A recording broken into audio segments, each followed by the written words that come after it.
مسلم ابن عقیل نے فراز منبر سلونی سے کے شاگرد ہونے کی حیثیت سے اسی منبر سے جس سے کبھی علی نے سلونی کا دعویٰ کیا تھا، اسی منبر پر جا کر ایک بار شاگرد علی نے حمد خدا کرتے ہوئے فرمایا کہ الحمدللہ الذی خلق محمدا وعلیا لے ثبوتا لذاتہ.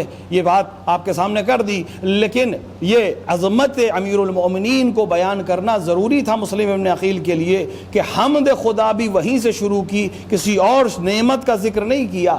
جس نعمت کا ذکر حمد خدا کے بعد کیا وہ وجود محمد اور وجود علی کا کیا، اور اس عظمت کے ساتھ کیا کہ اللہ نے اپنی ذات کے لیے بھی اگر کسی چیز کو دلیل بنایا تو وہ ذات رسول کو بنایا اور ذات علی کو بنایا.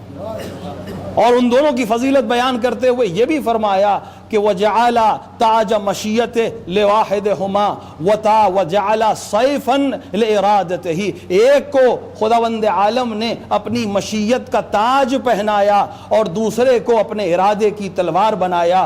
یعنی رسول کو مشیت کا تاج پہنایا گیا اور علی کو ارادے کی تلوار بنایا گیا. رسول بیان کرتے جائیں گے، جو مخالفت کرے گا وہ تیغ علی کے سامنے آئے گا. ایک صلوات پڑھے محمد وعلم.